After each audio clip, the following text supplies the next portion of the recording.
किसान, बदलते भारत की शान।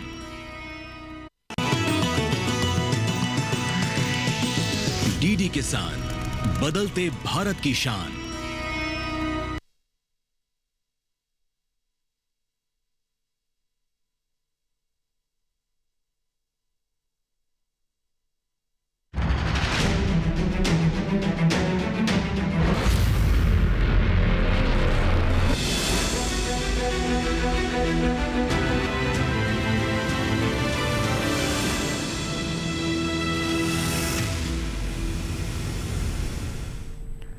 नमस्कार, दूरदर्शन किसान पर आप सभी दर्शकों का एक बार फिर से बहुत स्वागत है। आप देखना शुरू कर चुके हैं कार्यक्रम हेलो किसान और मैं हूं आपके साथ आपका दोस्त पुलकित शुक्ला। हेलो किसान के इस कार्यक्रम में आज फिर से हम हाजिर हैं आपके सामने एक नए विषय के साथ, नए मेहमानों के साथ, नई जानकारियों के साथ। तो आप इस कार्यक्रम को अंत तक ज़रूर देखिएगा। हेलो किसान के इस कार्यक्रम में हम कृषि से संबंधित कुछ ऐसे महत्वपूर्ण विषय लेकर आपके सामने हाजिर होते हैं ताकि आपकी खेती को और बेहतर किया जा सके, आपकी आमदनी को बढ़ाया जा सके, आपकी लागत को कम किया जा सके। जी हाँ दोस्तों, तो इस दास्तान को आगे बढ़ाते हैं और हर बार की तरह हेलो किसान के इस कार्यक्रम में कौन सा विषय लेकर हम आपके सामने हाजिर हैं जिस पर आज आपको बारीक जानकारियाँ इस कार्यक्रम के माध्यम से पहुँचाई जाएंगी। आइए सबसे पहले आज के विषय पर नजर डाल लेते हैं। हेलो किसान के कार्यक्रम में आज हम बात करेंगे फसल विविधीकरण से किसानों की आय में वृद्धि किस प्रकार से हो सकती है, साथ ही संरक्षित खेती के बढ़ते आयाम क्या हैं और कैसे किसान भाई इन सभी आयामों का इस्तेमाल कर अपनी आय में वृद्धि कर सकते हैं। दोनों महत्वपूर्ण विषय हैं और इन दोनों महत्वपूर्ण विषय से जुड़ी हुई तमाम जानकारी आप तक इस कार्यक्रम के माध्यम से आज हम पहुंचाने की कोशिश करेंगे। अब इन दोनों विषय से जुड़े हुए आपके मन में भी कोई संशय है, कोई सवाल है या कोई आप जानकारी चाहते हैं तो आप इस कार्यक्रम से जुड़ सकते हैं क्योंकि इस कार्यक्रम में आपकी भूमिका बहुत महत्वपूर्ण है। जी हाँ दोस्तों, आप हमारे टोल फ्री नंबर का इस्तेमाल करके इस कार्यक्रम से जुड़ सकते हैं और अपना सवाल पूछ सकते हैं। टोल फ्री नंबर नोट कर लीजिए आप 1800-113060, 1800-113061। लेकिन फ़ोन करते समय दो बातों का आप विशेष रूप से ध्यान रखें कि आपके टेलीविज़न की आवाज़ कम हो, दूसरा आपके फ़ोन में पर्याप्त नेटवर्क हो ताकि एक बेहतर संवाद को स्थापित किया जा सके और आपकी समस्या का जो समाधान है वो सही तरीके से आप तक पहुंचाया जा सके। इसके अलावा जिन दर्शकों के पास व्हाट्सअप है वो व्हाट्सअप के जरिए भी हमारे साथ जुड़ सकते हैं। आप हमारा व्हाट्सअप नंबर नोट कर सकते हैं 8800520717। व्हाट्सअप करते समय किसान भाई एक चीज़ का विशेष रूप से ध्यान रखें कि आप जहां से अपना मैसेज कर रहे हैं उस जगह का नाम, अपना नाम अपने सवाल के साथ लिखना ना भूलें। इसके अलावा आप ईमेल के जरिए भी हमारे साथ जुड़ सकते हैं। आप हमारी ईमेल आईडी नोट कर सकते हैं। हमारी ईमेल आईडी है hellokisan2015@gmail.com।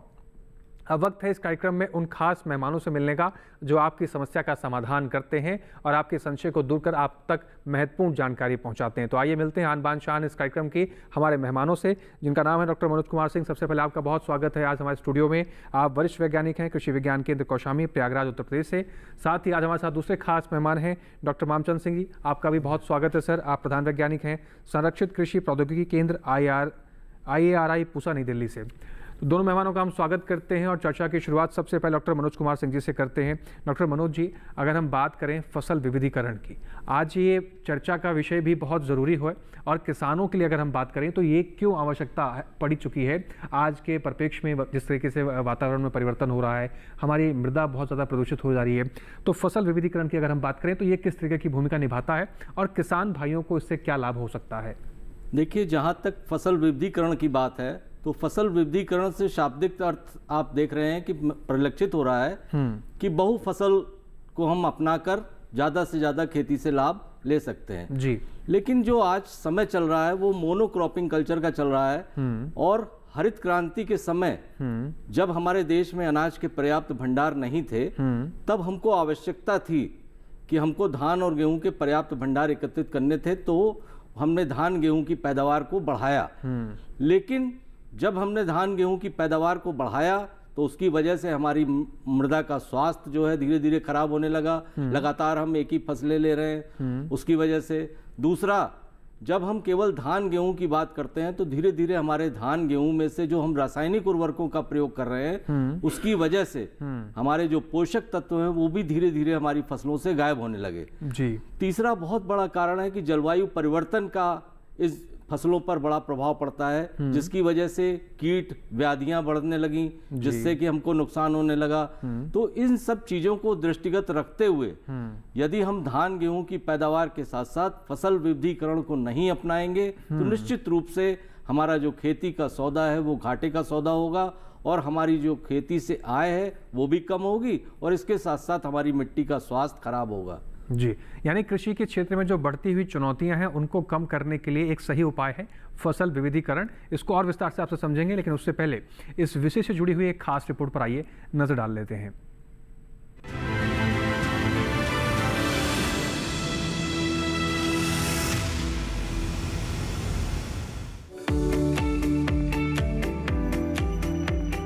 फसल विविधीकरण करने से पहले ये जानना जरूरी है कि आखिर ये क्या होता है। दरअसल किसी एक फसल के बजाय कई तरह की फसलों को उगाना फसल विविधीकरण कहलाता है। इसके अलावा कम उत्पादकता की फसलों के बजाय ज्यादा कीमत वाली फसलों की खेती करना भी फसल विविधीकरण में आता है। इस तरह के विविधीकरण में मोटा अनाज, दाल, सब्जी, फल, तिलहन या फिर चारा जैसी फसलों की बढ़ती जरूरतों को पूरा करने की कोशिश की जाती है। इसका उद्देश्य मिट्टी की सेहत में सुधार और कृषि पारिस्थितिकी तंत्र को बनाए रखना भी है। फसल विविधीकरण के कई फायदे हैं। इसके जरिए उसी खेत में साल में एक से ज्यादा फसल उगाना संभव होता है। इससे पशुधन का पोषण भी आसान हो जाता है। फसलों के हेर फेर से समय समय पर खरपतवार भी साफ होती रहती है। ऐसे में फसल विविधीकरण के जरिए साल दर साल खरपतवारों का पोषण और फैलाव भी कम होता रहता है। विविधीकरण से किसान अपना जोखिम कम कर सकते हैं। जैसे अगर कोई किसान एक ही फसल या उत्पाद पर निर्भर रहता है तो उसके फसल के खराब होने या उसकी कीमत गिर जाने पर किसान को नुकसान हो सकता है। लेकिन इस बात की संभावना काफी कम होती है कि एक साल में सभी फसलें या उत्पाद एक साथ विफल हो जाएं। इतना ही नहीं, विविधीकरण से किसान की आय ज्यादा नियमित होती है, क्योंकि इससे फसलों और पशु उत्पादों का विक्रय पूरे साल चलता रहेगा। फसल विविधीकरण अपनाकर फसल की पैदावार भी ज्यादा होती है। शुष्क इलाकों या ऐसे इलाकों जहां के लोगों को अक्सर मौसम की मार का सामना करना पड़ता है, फसल विविधीकरण किसी वरदान से कम नहीं है। साथ ही आय को बढ़ाने के लिए भी फसल विविधीकरण काफी कारगर साबित होता है।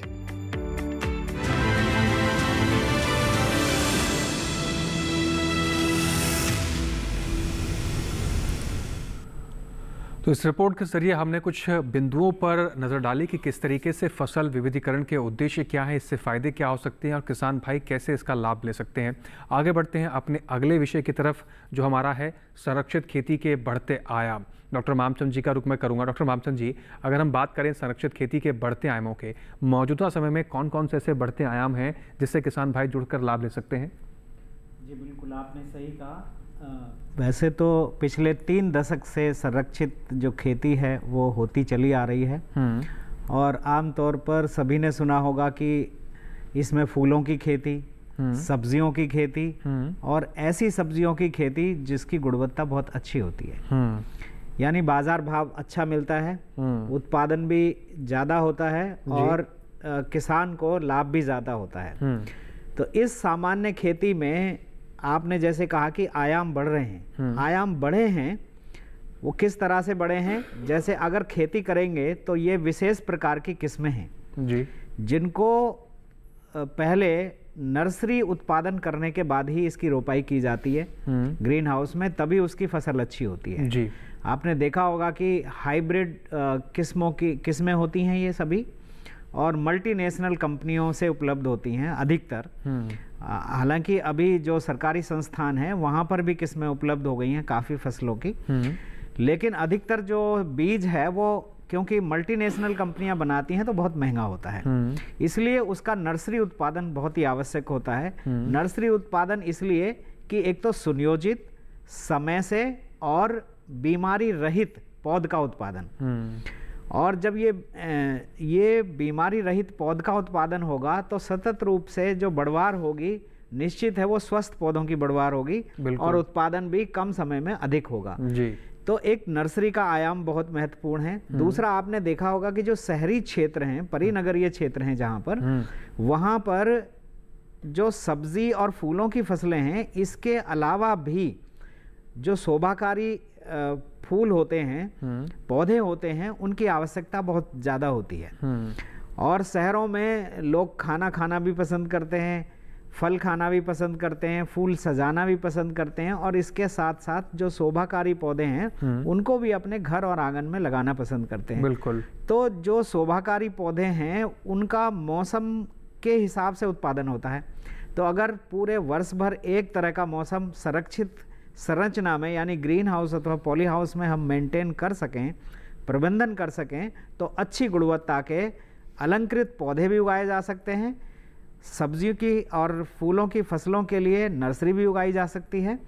और यह जो स्केल है ये बहुत बड़ा है कि अगर आप किसी क्षेत्र में 10,000 किसानों की मांग को ध्यान में रखें और एक नर्सरी हो, तो वो नर्सरी ही करीब 500 स्क्वायर मीटर के क्षेत्रफल में लगभग 20 लाख रुपए का नेट इनकम का काम कर सकती है। तो अगर उसमें लागत भी हम 5 से 6 लाख रुपए की लगा लें प्रति वर्ष, फिर भी 15 से 20 लाख रुपए की जो आमदनी है किसान की, यानी शुद्ध लाभ है, वो किसी और खेती के अपेक्षा अधिक होता है। तो इस तरह के जो आयाम हैं वो किसान अपनाकर अपनी आय को भी बढ़ा सकते हैं और जो बाजार की, स्थानीय बाजार की या परिनगरीय क्षेत्रों की जो मांग है उसकी भी पूर्ति कर सकते हैं। जी, यानी अगर इसमें संभावनाएं तलाशा जाए तो बहुत से ऐसे अपार संभावनाएं हैं जिससे किसान भाई इनसे जुड़कर अच्छा खासा मुनाफा कमा सकते हैं। और डॉक्टर मामचंद जी ने बहुत बेहतर तरीके से समझाया। इनसे और बारीक जानकारियां समझेंगे कि कैसे किसान भाई क्या क्या इसमें संभावनाओं को तलाश सकते हैं। लेकिन फिलहाल इस विषय से जुड़ी हुई एक खास रिपोर्ट पर आइए नजर डाल लेते हैं।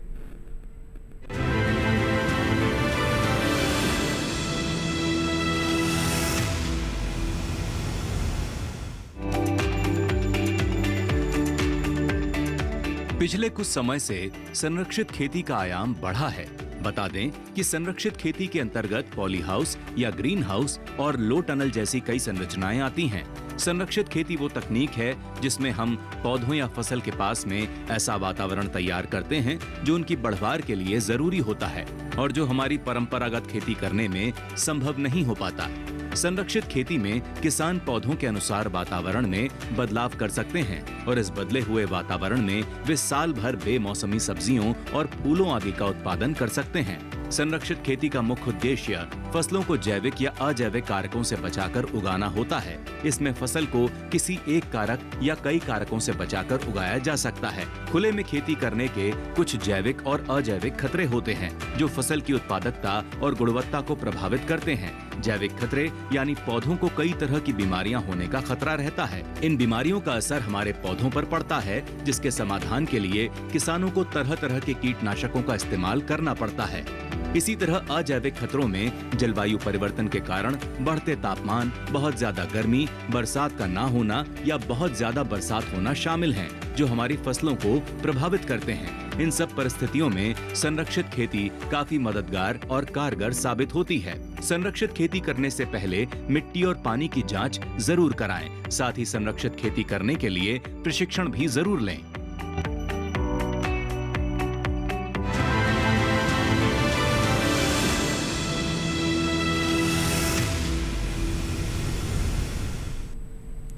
संरक्षित खेती में कितनी संभावना है, इसको तलाश रहे हैं हम आज इस कार्यक्रम में। और इन दोनों विषय से जुड़े आपके कोई भी सवाल हैं तो आप हमारे toll free number, WhatsApp number के जरिए हमारे इस कार्यक्रम से जुड़ सकते हैं। और इन दोनों विषय से जुड़े आपके कोई भी सवाल हैं तो आप सीधा इस कार्यक्रम में अपने सवालों को पूछ सकते हैं। चर्चा को आगे बढ़ाते हैं। डॉक्टर मनोज कुमार जी का रुख करते हैं। डॉक्टर मनोज कुमार जी, डॉक्टर मामचंद जी ने कुछ थोड़ी देर पहले फूलों का भी जिक्र किया कि फूलों की भी आज मार्केट में देखा जाए या फिर शहरी क्षेत्र की बात करें तो बहुत ज़्यादा मांग रहती है, चाहे घर की शोभा बढ़ाने के लिए हो या फिर और किसी कार्य की बात करें, जैसे इत्र बनाने में भी फूलों का बहुत उपयोग होता है। हमारे कई ऐसे राज्य हैं जहां पर फूलों की खेती भी मुख्यतः रूप से की जाती है। अगर हम फूलों की खेती को लेकर विशेषकर बात करें, फसल विविधीकरण में फूलों की खेती को लेकर क्या संभावना है? और अगर कोई एक फसल जैसे सूरजमुखी की कोई फसल चुनता है या फिर गेंदे की फसल चुनता है तो उसके साथ और क्या क्या फसल चुनकर वो खेती कर सकता है? देखिए, कृषि विविधीकरण से तात्पर्य जो है वो हमारा बहुवर्षीय फसलों से ही संबंधित है। और जब हम धान गेहूं से हटकर उसके साथ साथ चाहे फूल उत्पादन हो, चाहे उसके बाद मछली उत्पादन हो, चाहे पशुपालन हो, या इसके साथ साथ हम सब्जियों की खेती करें या फलदार वृक्षों को लगाएं, तो देखिए जो छोटी जोत वाले किसान हैं उनकी खेती की लागत तो बहुत होती है लेकिन वो उत्पादन कम ले पाते हैं। बिल्कुल। और प्रकृति की मार अगर किसी एक चीज पर पड़ती है तो वो पूरी तरह से टूट जाता है और उसका नुकसान हो जाता है। तो विविधीकरण अपनाकर वो अपनी खेती से आय को भी बढ़ा सकता है, इसके साथ साथ जो मृदा का सुधार है उसमें भी वो मृदा का सुधार भी कर सकता है और फूलों की खेती की जहाँ तक बात है, उसकी आजकल बाजार में बहुत मांग है। अगर वो फूलों की खेती को अपनाता है तो निश्चित रूप से वो अपनी मार्केटिंग व्यवस्था को सुदृढ़ करते हुए अपनी खेती से आय को बढ़ा सकता है। धान गेहूं की जहां तक बात है, किसान अगर उसको अपनाते हैं तो वो 1 हेक्टेयर खेत से 1 से 1.25 लाख रुपए तक ही कमा सकते हैं। और अगर वो कृषि विविधीकरण को अपनाते हैं तो वहीं पर उनकी जो खेती से आय है वो 1 हेक्टेयर में 4 से 4.5 लाख रुपए तक उनको प्राप्त हो सकती है। दूसरा, यदि वो अपनी खेती में इन अनाज वाली फसलें, चाहे धान हो चाहे गेहूं हो, इसके साथ दलहनी फसलों का अगर अपनी खेती में समावेश करते हैं तो दलहनी खेती का उत्पादन तो उसकी अपेक्षा कम है। जैसे धान का हमारा 55 से 60 कुंटल प्रति हेक्टेयर है, लेकिन दलहनी का अगर हम बात करते हैं तो एक हेक्टेयर में हमको 15 से 20 कुंटल प्रति हेक्टेयर तक मिलता है। लेकिन उसका बहुत बड़ा प्रभाव है, वो हमारी मिट्टी की उर्वरा शक्ति को कायम रखने में बहुत बड़ा योगदान देता है। और हमारे पूर्वज अरहर के साथ ज्वार को बोते थे जी। इसके साथ साथ जब वो तिलहनी फसल में तिल को बोते थे तो इन सब चीज़ों से हमारी मृदा का सुधार भी होता था और उनको जो उनकी तिलहनी और दलहनी फसलों की पूर्ति थी वो भी होती थी। इसके साथ साथ अगर हम उनका सेवन करते थे तो हमारा स्वास्थ्य भी अच्छा होता था। आजकल आप मनोज जी, मैं लौटूंगा आपके पास। फिलहाल एक दर्शक है हमारे साथ जो फोन लाइन के जरिए जुड़ गए हैं, चेतन है छत्तीसगढ़ से। चेतन जी, अपना सवाल पूछिए, आपका स्वागत है इस कार्यक्रम में। जी चेतन जी, सवाल पूछिए। हाँ सर जी, सवाल पूछिए। तालाब बना हो सर, मैं मछली पालन करता हूँ। है जी, हाँ हाँ सुनिए सर, मछली पालन करते मैं तालाब बनाया हूँ और उसमें रोहा कतला डाल रहा हूँ, मछली मार रहा है सर, इसमें क्या करना चाहिए? मछली पालन करता हूँ सर मैं। जी, जितना हम समझ पा रहे हैं कि आपका सवाल मछली पालन से जुड़ा हुआ है, आगे की समस्या मैं समझ नहीं पा रहा हूँ। डॉक्टर माधवन जी, क्या कोई समाधान है इनकी समस्या का? हाँ, वैसे तो इनका प्रश्न समझ में नहीं आया है और ये इन्होंने कहा है कि मछली पालन कर रहे हैं ये। हाँ। तो ये भी विविधीकरण में ही आता है। और देखिए, जो मछली पालन है इसमें प्राय किसान को चाहिए कि 4 तरह की मछलियों का प्रयोग करें, ये जो कि पानी की गहराई में अलग अलग गहराई पर वो उनका विचरण होता है और वो पलती हैं उसमें।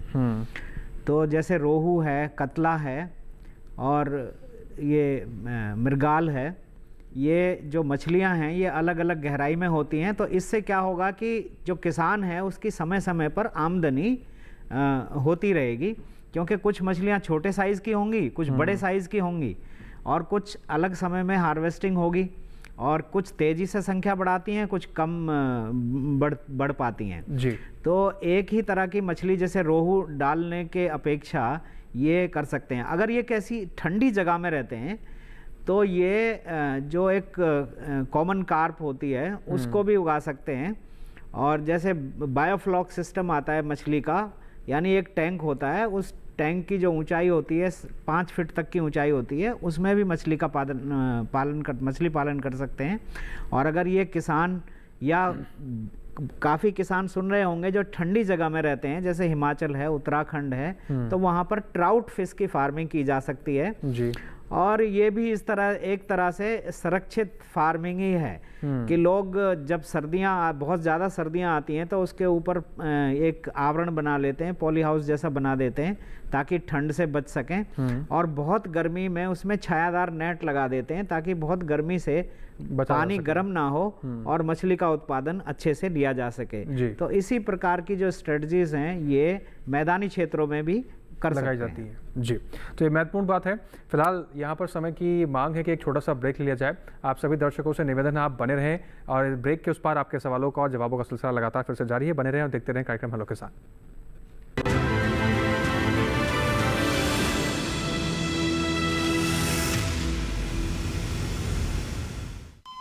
अरे सुन तो। मुझे क्या सुनाना चाहते हो? जो सुनाओ मेरी सौतन को। किसको? अरे वही तुम्हारा मोबाइल फोन जिससे सुबह शाम दिन रात चिपके रहते थे और कहते थे किसान कॉल सेंटर से बातें हो रही हैं। अच्छा ये बात है। हाँ, क्यों, क्या हुआ? अब बात नहीं होती क्या? अब तो झट से बात हो जाती है। ऐसा क्या? हाँ, अब तो ज्यादा लाइनें और खास तकनीक के कारण खेती के माहिरों से तुरंत बात हो जाती है। और अगर कभी लाइन व्यस्त हो तो अपनी समस्या फोन पर रिकॉर्ड करा दो, वहां से फोन आ जाता है और समस्या की हल का मैसेज भी आ जाता है। ये देखो आ गया। अरे वाह, इसका मतलब इंतजार की घड़ी अब खत्म। हाँ। तभी मैं सोचूं कि आजकल मुझ पर इतना प्यार क्यों आ रहा है।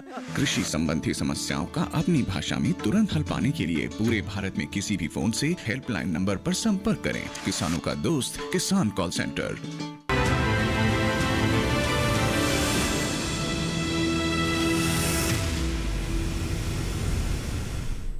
ब्रेक के बाद एक बार फिर से आप सभी का स्वागत है। आप देख रहे हैं कार्यक्रम हेलो किसान। एक दर्शक है हमारे साथ, इंदर सिंह हैं, उज्जैन मध्य प्रदेश से। इंदर जी, आपका स्वागत है, अपना सवाल पूछिए। हाँ, नमस्ते। नमस्ते जी। मेरा प्रश्न सर ये है कि जो संरक्षित खेती अपने हम पोली हाउस में करते हैं, जैसे ककड़ी हुई, शिमला मिर्च हुई, इसके अलावा भी क्या क्या फसल कर सकते हैं? प्लस इसके साथ में आप जो है अभी रबी सीजन में और क्या क्या फसल किसान लगा सकते हैं, ये बताइए। अभी सोयाबीन में वायरस आया, सब खत्म हो गए, पूरे बेल्ट में हमारे इधर सोयाबीन लगा। तो किसानों को ये समझाइए कि रबी सीजन में आप जो है अंतर्वर्ती फसल, इतने तरह की फसल लगा सकते हैं, ये मेरा प्रश्न है जी। डॉक्टर ममता जी, पहला तो मैं आपका रुख करूंगा। इनका जो सवाल है कि क्या क्या फसल लगा सकते हैं। जी, सवाल बहुत महत्वपूर्ण है, क्योंकि जैसे अभी विविधीकरण की भी बात कर रहे थे, अगर एक ही तरह की फसल ग्रीन हाउस अथवा संरक्षित खेती में करते रहेंगे तो निश्चित रूप है कि जो उर्वरक क्षमता है, जो उपजाऊ क्षमता है मिट्टी की, वो कम होती जाएगी। दूसरा यह है कि अगर फसल चक्र को बदलेंगे तो उसका लाभ मिलेगा, क्योंकि एक फसल एक ही तरह के न्यूट्रिएंट लेती है और दूसरी फसल जब आती है तो उस पहली फसल के लिए उस अवधि के दौरान एक जो न्यूट्रिएंट का स्टेटस है वो बन जाता है। तो इसमें मैं इनको सलाह दूंगा कि जैसे अभी सर्दियों का मौसम आएगा तो सर्दियों के मौसम में बहुत सारी फसलें हैं जिनको उगाया जा सकता है। जैसे अभी इन्होंने कहा कि शिमला मिर्च उगा सकते हैं, टमाटर उगा सकते हैं, चेरी टमाटर उगा सकते हैं, खीरा उगा सकते हैं। इसके साथ साथ केल उगाया जा सकता है, ब्रोकली उगाई जा सकती है, और पाक चोई नाम का एक पत्ती वाली सब्जी होती है जिसमें न्यूट्रिएंट बहुत भरपूर होते हैं, एंटीऑक्सीडेंट्स होते हैं जी। केल उगाई जा सकती है, चौलाई उगाई जा सकती है, पालक उगाई जा सकती है, जो 30 से 40 दिन की अवधि में ही तैयार हो जाती है और फिर से दोबारा उसको लगा सकते हैं, फिर से दूसरी क्रॉप उगाई जा सकती है जी।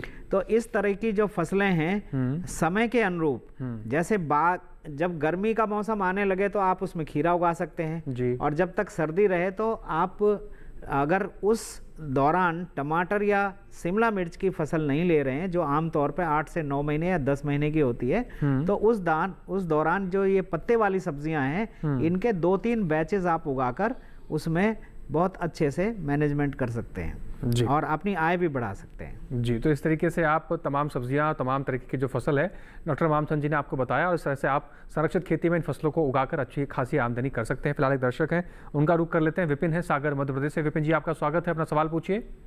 जी नमस्कार सर। नमस्कार सर, मेरे 2 सवाल हैं। पहला सवाल ये था सर कि फसल विविधीकरण में विशेष तौर पर कौन कौन सी सावधानियां बरतनी चाहिए और क्या देखरेख करनी पड़ेगी, और दूसरा सवाल सर ये था कि संरक्षित खेती में सर जो किस्में हैं, क्या जो नॉर्मल किसान खेती करते हैं उसमें संरक्षित खेती में अलग किस्मों का चुनाव करना जरूरी है? जी, आपके दोनों सवाल बहुत महत्वपूर्ण हैं।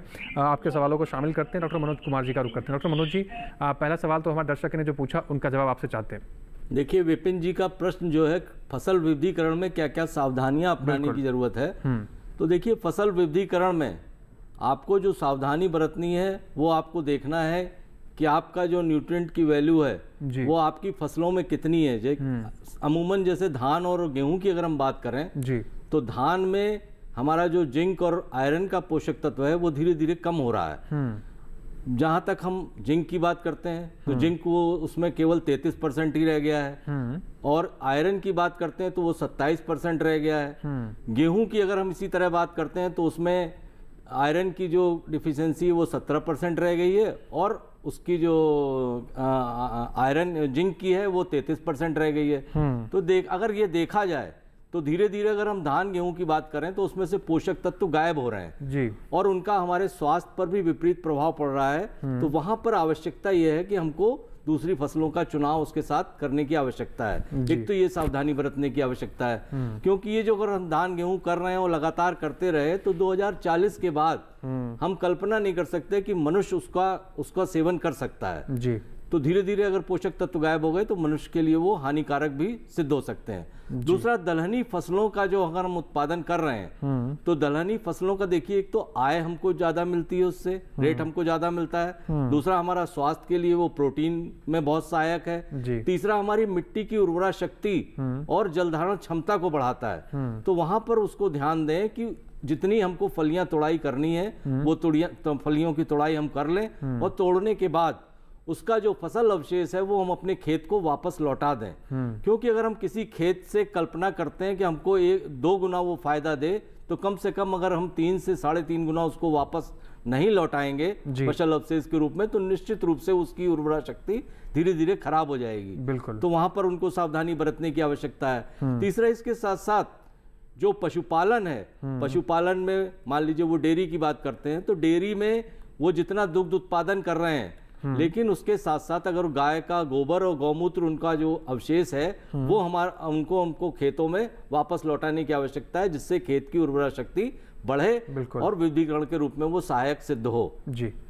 तो ये कुछ सावधानियां हैं जो अगर आप फसल विविधीकरण करना चाहते हैं या फिर इस क्षेत्र में आगे बढ़ चुके हैं तो इन बातों को ध्यान रखकर आप अच्छा खासा उत्पादन ले सकते हैं। डॉक्टर मामचंद जी, मैं आपके पास दूसरे सवाल का जवाब लेने के लिए लौटूंगा, लेकिन फिलहाल एक दर्शक है हमारे साथ, उनका सवाल ले लेते हैं। नंदस्वरूप मिश्रा है बाराबंकी उत्तर प्रदेश से। नंदस्वरूप जी, अपना सवाल पूछिए। हाँ, नमस्कार सर, मेरा नाम नंदस्वरूप मिश्रा है बाराबंकी से। मैं जानना चाहता हूँ जो सामर्थ्य खेती करना तो इसके लिए मैं पॉली हाउस का इस्तेमाल करना चाहिए कि खुले मैदान में मैं संरक्षित खेती कर सकता। और दूसरी चीज जो फसलों का विकेटीकरण है तो हमारी फसलें दलहनी, तिलहनी, मोटे अनाज और इसी से होती है। और दूसरी चीज उसमें कुछ फसलें ऊंची हाइट की होती है, कुछ की हाइट की होती है, कुछ बहुत छोटी हाइट की होती है। और इनकी जो जड़ें होती है कुछ गहरी जड़ें वाली होती है, कुछ उथली जड़ें वाली होती है, कुछ पहले पकती है, कुछ बाद में पकती है। तो हमको किस हिसाब से विविधीकरण करना चाहिए जिससे भरपूर लाभ हमें मिल सके? जी, दोनों सवाल आपके बहुत महत्वपूर्ण हैं।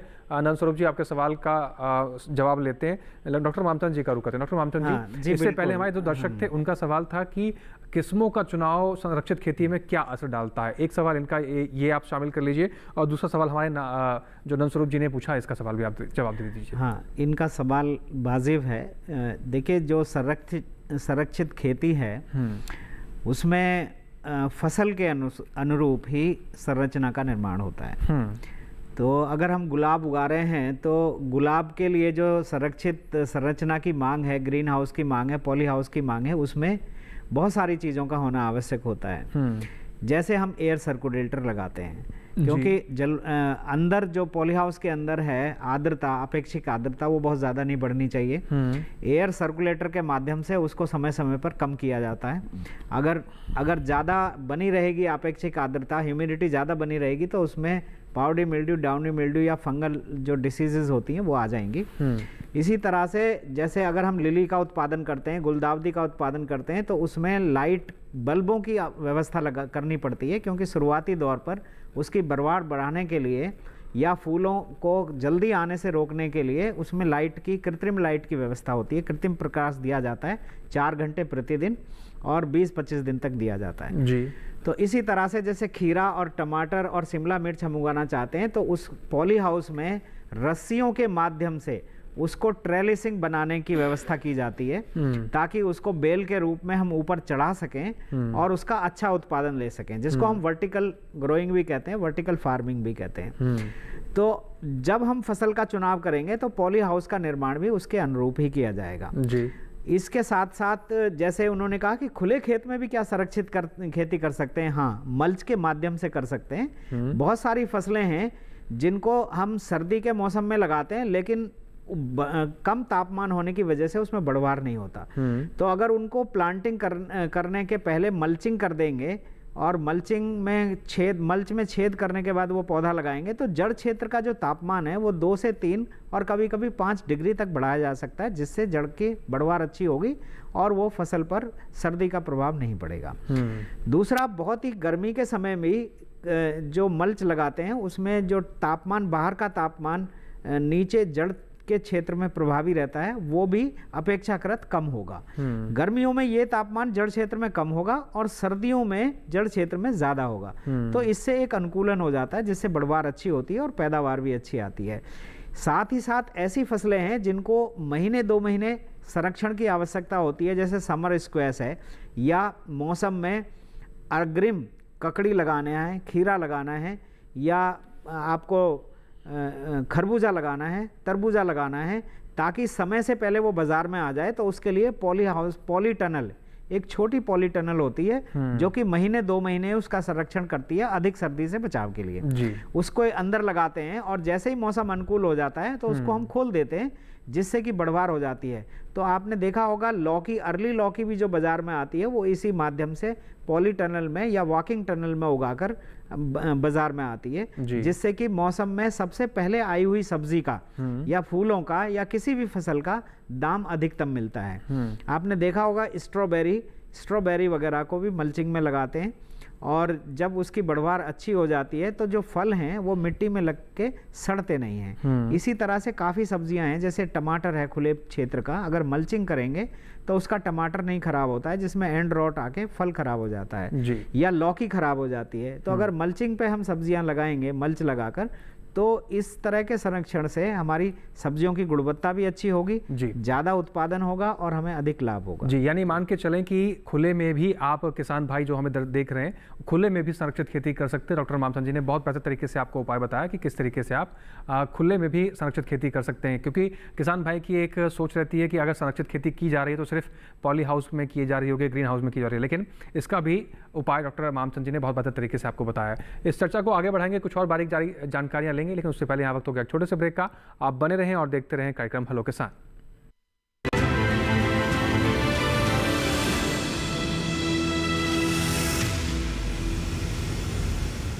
डीडी किसान ने कर ली है तैयारी, यहाँ मिलेगी पशुपालन की हर एक जानकारी, घर आंगन से लेकर व्यवसायिक फार्म तक, मुर्गी पालन से लेकर रेगिस्तान के जहाज तक। बीमारियों से पशुपालक बिल्कुल ना हो परेशान, विशेषज्ञ करेंगे आपकी समस्या का समाधान। देखिए अपना पशु चिकित्सक हर रविवार शाम 6:30 बजे दूरदर्शन किसान पर।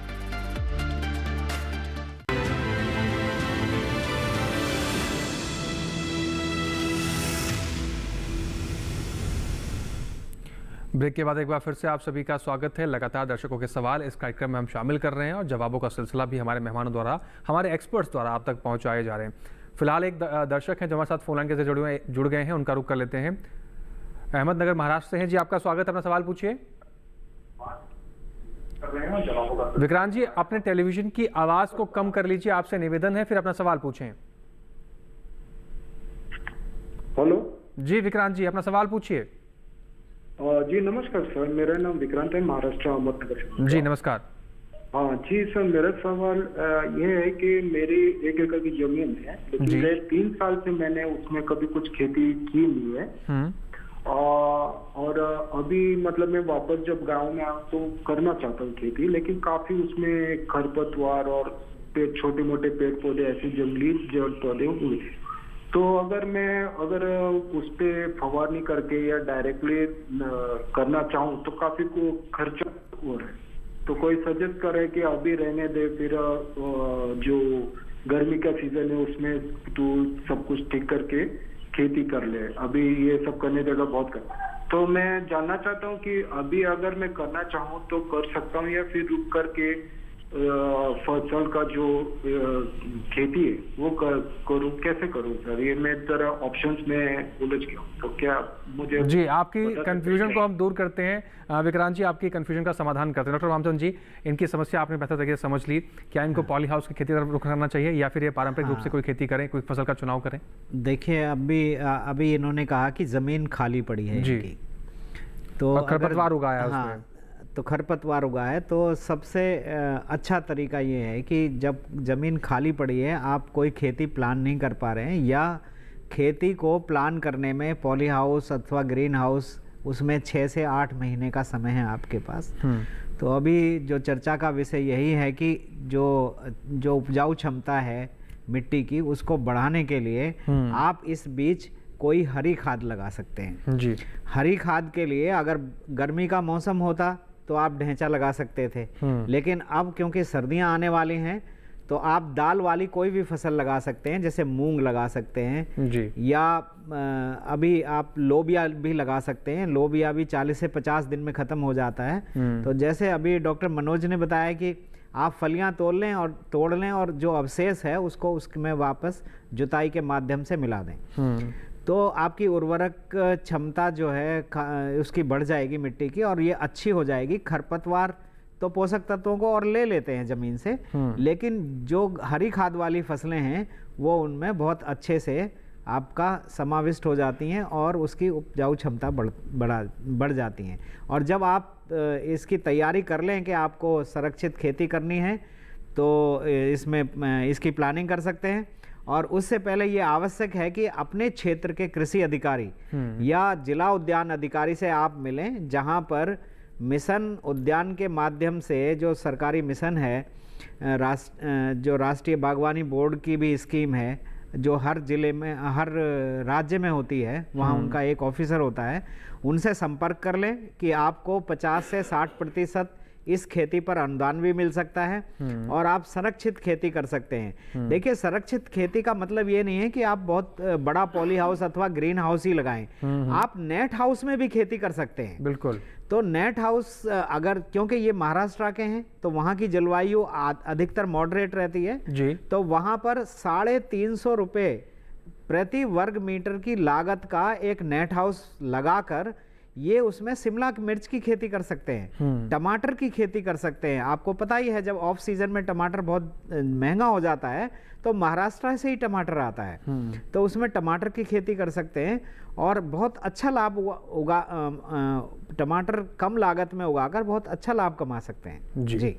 तो ये महत्वपूर्ण बात है विक्रांत जी, आप इस तरीके से अपनी खाली पड़ी ज़मीन जो खरपतवार से भरपूर है उसको निकलवा कर आप इस तरीके से आगे बढ़ सकते हैं। और डॉक्टर मामचंद जी ने जो आपको उपाय बताए हैं, अगर इन फसलों का आप चुनाव करते हैं तो अच्छा खासा मुनाफा आप ले पाएंगे।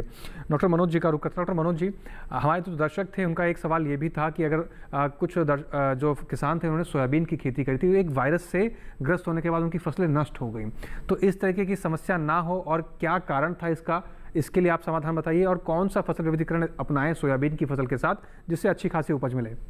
देखिए, जो सोयाबीन की फसल में इनको वायरस का अटैक हुआ था तो उससे बचने के लिए इनको विविधीकरण में फसल चक्र को अपनाने की आवश्यकता है। फसल चक्र को अगर अपनाते हैं तो बहुत हद तक हम वायरस और उकठा रोग से बचाव कर सकते हैं जी। और गर्मी की जुताई करके अगर वो अपने खेत को खुला छोड़ देते हैं तो जो उसमें हानिकारक जीवाणु हैं वो मर जाएंगे और उनका जो प्रभाव है वो फसलों पर नहीं पड़ेगा जी। और विविधीकरण के अंतर्गत ये वहाँ पर सब्जियों वाली फसलें अगर ले लेते हैं तो सब्जियों वाली फसलों का ये प्रयोग करें उसमें, लेकिन पहले कंपोस्ट खाद का बहुत अच्छे से प्रयोग करें। इसके साथ साथ जो गर्मी की जुताई करिए तो वहाँ पे लाभदायक जीवाणु, हानिकारक जीवाणु जो है वो मर जाएंगे।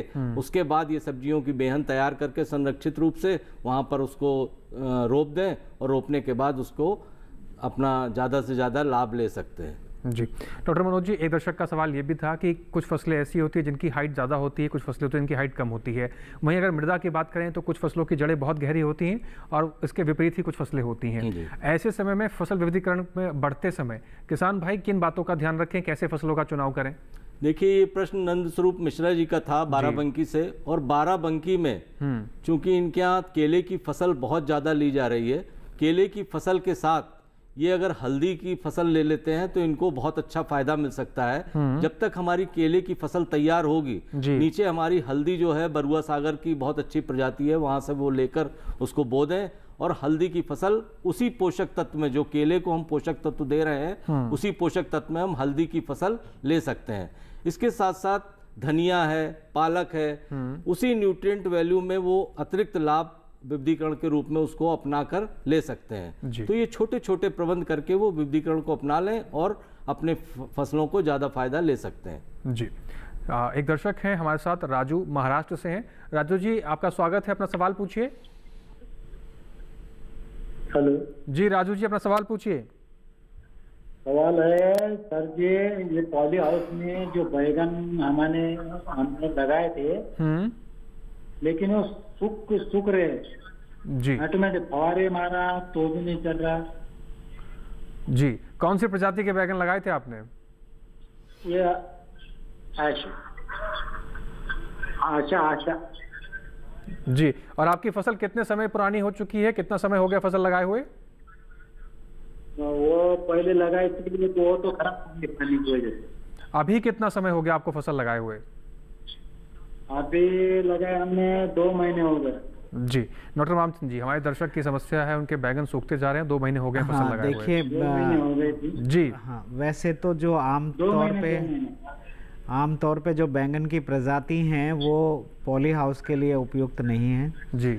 और अभी विशेष रूप से पार्थेनोकार्पिक ब्रिंजल की प्रजातियां बाजार में आई हैं, तो इनको चाहिए कि जो पार्थेनोकार्पिक ब्रिंजल है जिसमें परागण की आवश्यकता नहीं होती है जी, उसी को ये लगाएं ताकि वो ठीक से बढ़वार देकर इसमें अच्छी गुणवत्ता के फसल हो, क्योंकि पॉली हाउस के अंदर कोई भी कीट पतंगा नहीं जाता है जिससे पॉलिनेशन होगा जी। तो अगर ये सामान्य किस्में भी इन्होंने लगाई हैं तब भी उसमें हवा का संचार करना पड़ेगा, एक छोटे ब्लोअर से लगाना पड़ेगा।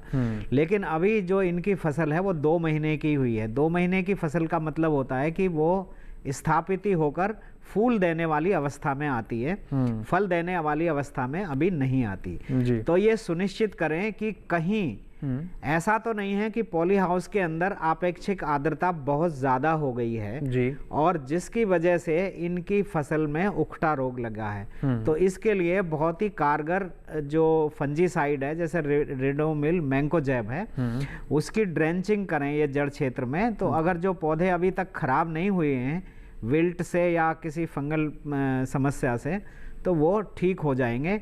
और जो ब्रिंजिल है वो बहुत हार्डी क्रॉप है, घबराने की आवश्यकता नहीं है। लेकिन जो पौध अगर पौधे इनके वायरस लगा है, अगर उसमें पत्ती सिकुड़ गई है या ऊपर की जो शाखा है, जो ऊपर बढ़ने वाली शाखा सिकुड़ कर छोटी हो गई है यानी स्टंटेड ग्रोथ हो गई है, तो उस पौधे को ये तुरंत निकाल दें, क्योंकि अगर उसमें वायरस आ गया है तो बाकी क्रॉप में वो फैलेगा ही फैलेगा। तो इसके लिए जो वायरस का वेक्टर होता है या तो वो व्हाइट फ्लाई होती है और वो अक्सर ज्यादा अपेक्षित आर्द्रता और गर्मी वाले दिनों में वो पॉली हाउस के अंदर घुस जाती है और वो बहुत तेजी से मल्टीप्लाई करती है। तो उसके लिए किसी कीटनाशक का ये स्प्रे करें जो सिस्टेमिक हो, और जैसे इमेडाक्लोरोपिड है तो उससे जो कीड़े हैं जो वेक्टर हैं वायरस को लेकर आए हैं वो खत्म हो जाएंगे और बाकी पौधों में वायरस नहीं फैलेगा। तो इसका वो प्रबंध कर लें तो उनकी फसल ठीक हो जाएगी। जी डॉक्टर रामचंद्र जी, इसमें एक समस्या और भी देखी गई कि इस जो हमारे दर्शक थे इनका सवाल था कि बैगन इनके सूख गए हैं। कई बार जैसे आपने बताया कि बैगन इस नेट हाउस के लिए या पॉली हाउस के लिए नहीं बना है या उस तरह की प्रजाति विकसित की जा रही है। अगर हम बात करें बाकी सारी सब्जियों की जो पॉली हाउस में लगाई जा रही हैं, ग्रीन हाउस में लगाई जा रही हैं, कई बार किसान भाई को संशय रहता है कि कौन से किस्मों का चुनाव करें। मैंने पहले भी पूछा था आपसे कि किस्मों का असर किस प्रकार से रहता है और किस्म का चुनाव किस प्रकार से करना चाहिए अगर पॉली हाउस के लिए हम खेती कर रहे हैं या नेट हाउस के लिए कर रहे हैं, ग्रीन हाउस के लिए कर रहे हैं। जैसे मैंने अभी बताया कि अगर इनके फल सूखे फल लगने के बाद, क्योंकि 2 महीने की फसल में फूल आना ही प्रारंभ होता है और फल बनना प्रारंभ होता है, बहुत बड़ा फल नहीं बन पाएगा। तो अगर इनका फल सूखा है छोटे साइज में ही, तो इसका एक कारण ये भी हो सकता है कि जो उसका पॉलिनेशन है वो बहुत अच्छे से नहीं हुआ है। फल तो बना है लेकिन वो फल बहुत अच्छे से डेवलप नहीं हो पाएगा। तो इसलिए अगर वो बहुत अच्छे से परागण करना चाहते हैं, फूलों को हिलाना होता है, तो उसके लिए ब्लोअर से हवा का संचार करें पॉली हाउस में। जैसे आपने देखा कि पॉली हाउस के अंदर कोई भी फसल होगी, बाहर की हवा अंदर प्रवेश नहीं करती तो फसल हिलती नहीं है ज़्यादा, उसके फूल हिलते नहीं हैं और अच्छे से परागण नहीं हो पाता है, यानी सेल्फ पॉलिनेशन नहीं हो पाता है। तो इसके लिए वो चिंता ना करें, अगर इसका प्रबंधन ठीक से करेंगे तो आगे आने वाले जो फल हैं वो ठीक हो जाएंगे। जी, फिलहाल आगे बढ़ते हैं। दर्शक है हमारे साथ इरागन है छत्तीसगढ़ से। इरागन जी, आपका स्वागत है, अपना सवाल पूछिए। इरागन जी, आप हमें सुन पा रहे हैं तो अपना सवाल पूछिए। देखना सुनना। हाँ जी रामन जी, सवाल पूछिए। हाँ सर, मेरा एक सवाल था। मैंने धान का फसल लिया हुआ है जी, और मौसम खराब होने के कारण से ना पानी वगैरह गिर गया है, तो उसमें ना माहू दिख रहा है और उसमें काम नहीं कर रहा है। जो दवाई का छिड़काव कर रहा हूँ तो कौन सा दवाई डालना चाहिए? जी डॉक्टर मनोज जी, इनकी समस्या का समाधान कीजिए। देखिए, जो असमय बरसात हुई है उससे हमारी जो अगेती धान की फसल है, चाहे वो शरबती हो चाहे CO 51 हो, इन प्रजातियों के धान हमारे गिर गए हैं। जो असमय वर्षा अधिक हुई है, जहाँ पर जल का उचित प्रबंधन नहीं है, जल निकासी का उचित प्रबंध नहीं है, वहाँ पर ये समस्या बहुत ज़्यादा आई है जी। लेकिन जो ज़्यादा बारिश हो गई उसकी वजह से भी अब हाइब्रिड पे भी ये प्रकोप दिखाई देने लगा है। लेकिन जो इनकी फसल गिर गई है और उसमें रोग लग रहे हैं, उसमें अब कंडुआ का रोग प्रभावित होना शुरू हो जाएगा और वो कंडुआ रोग से ग्रसित होकर वो बालियां जो हैं खराब हो जाएंगी। तो इसका समय रहते ही प्रोपिकोनाजोल एक नामक दवा रसायन आता है, उसका ये छिड़काव कर दें और इसके साथ साथ उसको छिड़काव करने के बाद जल निकासी की व्यवस्था जरूर किसी तरह करें, क्योंकि अगर दाने प्रभावित हो गए तो इनकी फसल का उत्पादन भी प्रभावित होगा और फसल से इनको आय भी नहीं हो पाएगी। ठीक है जी। तो आप अपनी समस्या का समाधान, डॉक्टर मनोज जी ने आपकी समस्या का समाधान बेहतर तरीके से कर दिया। उम्मीद करते हैं कि आप आगे इसी दिशा में बढ़ेंगे और अच्छा खासा आप उत्पादन भी लेंगे और मुनाफा भी कमा सकते हैं। चलिए इस कार्यक्रम में आगे बढ़ेंगे, लेकिन उससे पहले यहाँ वक्त हो गया एक छोटे से ब्रेक का। आप बने रहें और देखते रहें कार्यक्रम हेलो किसान।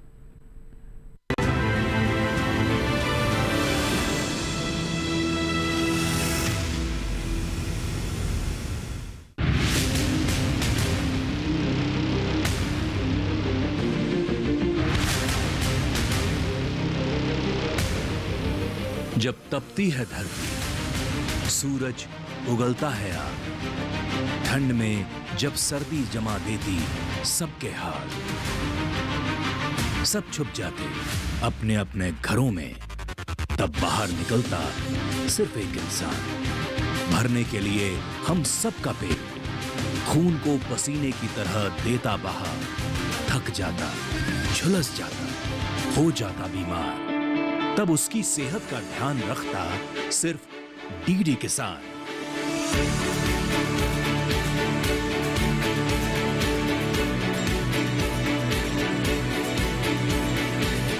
देखिए स्वस्थ किसान शनिवार शाम 6 बजे लाइव सिर्फ दूरदर्शन किसान चैनल पर।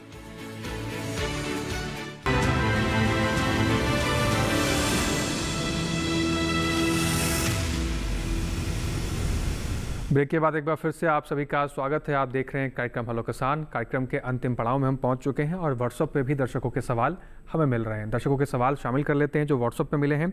एक दर्शक हैं जितेंद्र सिंह विदिशा से हैं, वो जानना चाहते हैं कि गेहूं के बाद कौन सी दलहनी फसल मैं बो सकता हूँ अपने खेत में। डॉक्टर मनोज जी, गेहूं की देखिए, अब चूंकि रबी की बुआई हम करने जा रहे हैं, अक्टूबर में कटाई जब हमारी खरीफ की हो जाएगी, तो गेहूं की पहले ये फसल लेने के बाद ये इनका जो समय आएगा, गेहूं की फसल काट लेंगे, उसके बाद जायद का जो सीजन आएगा उसमें उर्द, मूंग, लोबिया, ये सभी चीज़ें ले सकते हैं और ये सब हमारी मिट्टी के लिए बहुत कारगर हैं। और इसके साथ साथ देख रहे हैं कि दलहनी फसलों का, दालों की फसलों का रेट हमारा बहुत बढ़ता चला जा रहा है और एक बहुत बड़ा एरिया जो हमारा धीरे धीरे कम हो रहा है, किसान उससे छोड़ रहे हैं, वहाँ पर प्रमोट करने की आवश्यकता है। दलहनी फसलों को बढ़ावा देने की आवश्यकता है, जिससे हमारे देश में दाल के पर्याप्त भंडार हो जाएं और आत्मनिर्भर हम बन सकें। जी डॉक्टर मनोज कुमार जी, आपने देखा भी होगा कि इस बार के बजट में भी दलहनी और तिलहनी फसलों पर फोकस किया गया है और उसके उत्पादन और भंडारण को लेकर भी सरकार लगातार प्रयासरत है और किसान भाइयों को भी प्रेरित किया जा रहा है कि वो इसके उत्पादन में रुचि लें और उत्पादन क्षमता को बढ़ाएं। फिलहाल एक दर्शक है, उनका भी रुख कर लेते हैं। जी अपना सवाल पूछिए। नितिन जी अपना सवाल पूछिए। जी सर, मेरा ये सवाल ये था कि जैसे अपन गर्मी में बैंगन के लिए रोप तैयार करें तो किस टाइम पे कर लें और कौन सी प्रजाति का करा जाए जो छोटी साइज का आता है? जी अपना सवाल दोहराइए। जी सर, मैं ये पूछ रहा था कि बैंगन का जो रोप तैयार करें तो अपन कब डालते हैं जिससे बारिश में बारिश भर चलता रहे और कौन सी प्रजाति का डालें? जी नितिन जी, जी नितिन जी आपके सवाल को समझ लिया। डॉक्टर मामचंद जी, क्या समाधान इनकी समस्या का? देखिए, बैंगन में जो काफ़ी प्रजातियां हैं और आमतौर पर दो तरह के बैंगन उगाए जाते हैं, एक तो लंबे फल वाला बैंगन है और एक गोल फल वाला बैंगन है। तो अब इन्हें डिसाइड करना पड़ेगा कि जो इनका स्थानीय बाज़ार है वहाँ किस तरह के बैंगन की मांग अधिकतर होती है। जी, तो हमारे पूसा संस्थान की एक प्रजाति है पूसा उत्तम, वो बहुत ही अच्छी प्रजाति है और बहुत अच्छी फसल उसकी होती है और ये लंबे फल वाला प्रजाति है। और जैसे ही इन्होंने पूछा है कि कब लगा सकते हैं, बैंगन एक ऐसी फसल है कि आप सिर्फ 2 महीने छोड़कर, दिसंबर और जनवरी के दोनों महीने छोड़कर आप कभी भी बैंगन को रोपाई कर सकते हैं। उसके पहले इसकी नर्सरी बनानी होती है और जब नर्सरी 30 दिन की हो जाती है तब इसकी रोपाई की जाती है जी। और ऐसा ही नहीं है कि 1 साल के बाद भी बैंगन की फसल आप चला सकते हैं। इसकी कटाई छटाई करने के बाद में फिर से इसकी मिट्टी की गुड़ाई कर दीजिए जी, खाद लगा दीजिए, ड्रेंचिंग कर दीजिए, या ड्रिप सिंचाई प्रणाली है तो सतत रूप से आप इसमें पोषण प्रबंधन करते रहें तो ये दूसरे साल भी बैंगन की काश्त कर सकते हैं एक ही बार लगाकर। जी जी। तो आप बैंगन की खेती करना चाहते हैं, जो आप दर्शक थे, आपको महत्वपूर्ण जानकारी डॉक्टर मामचंद जी ने उपलब्ध कराई है। आप इस जानकारी का इस्तेमाल कर बैंगन की खेती में आगे बढ़िए और मुनाफा कमाइए, यही उम्मीद हम करते हैं। डॉक्टर मनोज कुमार जी, आपका रुख करते हैं। एक दर्शक हैं, श्याम हैं उत्तराखंड से, उनका सवाल है, फसल विविधीकरण करने से पशुपालन में कैसे लाभ मिल सकता है, क्या लाभ मिल सकता है? देखिए, फसल विविधीकरण में पशुपालन को यदि ये अपनाते हैं तो पशुपालन से इनको 2 तरह से लाभ मिलेगा जी। एक तो इनके जो घर का दूध की आपूर्ति है वो सुनिश्चित हो जाएगी जी। दूसरा, इसके साथ साथ अतिरिक्त आय के रूप में ये जो अतिरिक्त दूध है उसको बाजार में बेचकर अतिरिक्त लाभ ले सकते हैं जी। तीसरा, सबसे बड़ा महत्वपूर्ण जो लाभ है वो हमारी खेत की मिट्टी की उर्वरा शक्ति को कायम रखने में बहुत बड़ा योगदान देते हैं।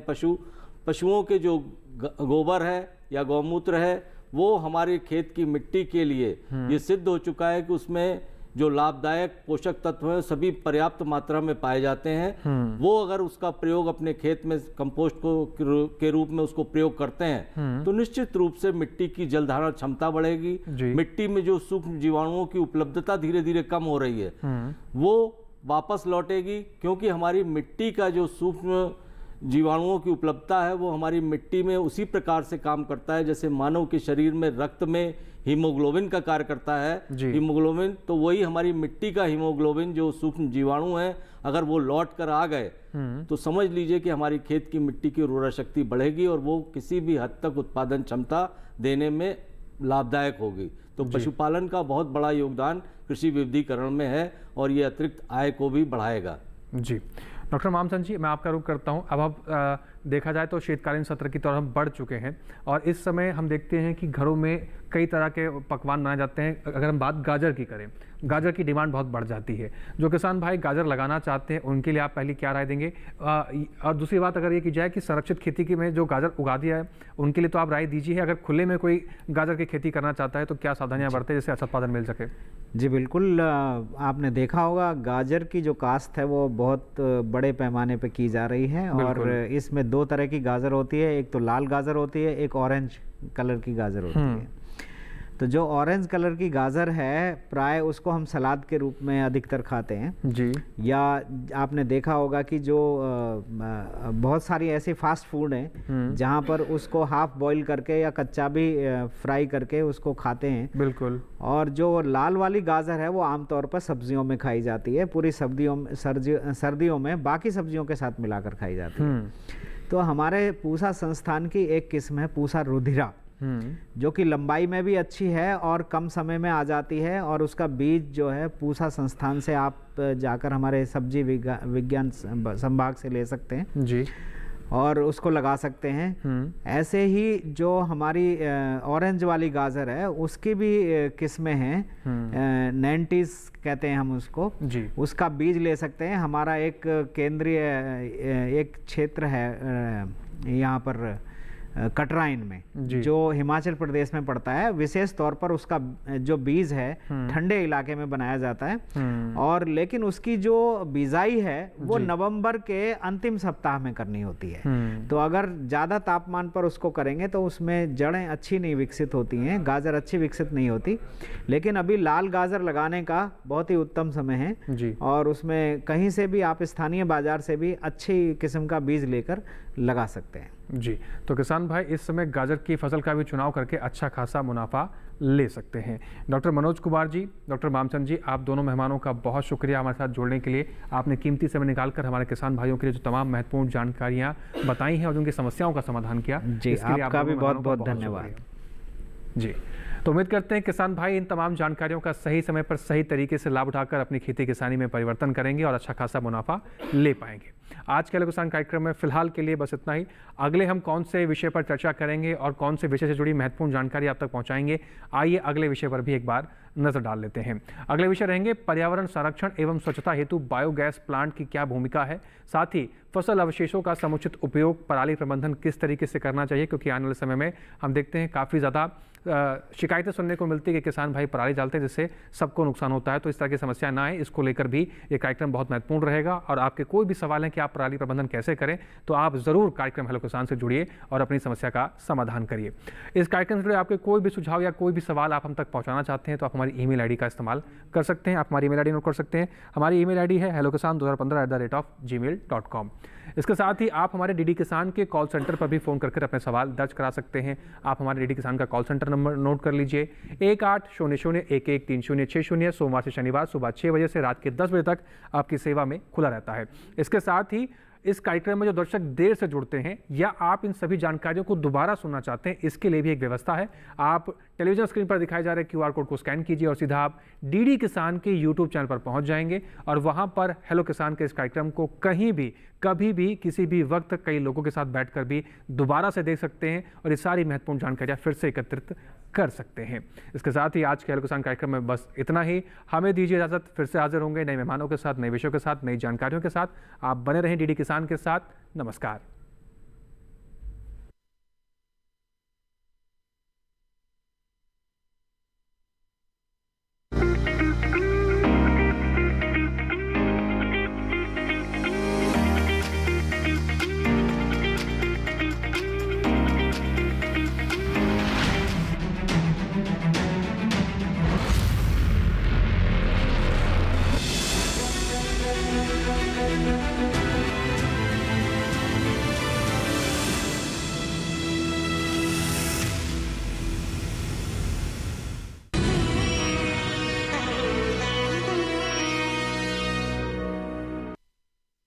इथे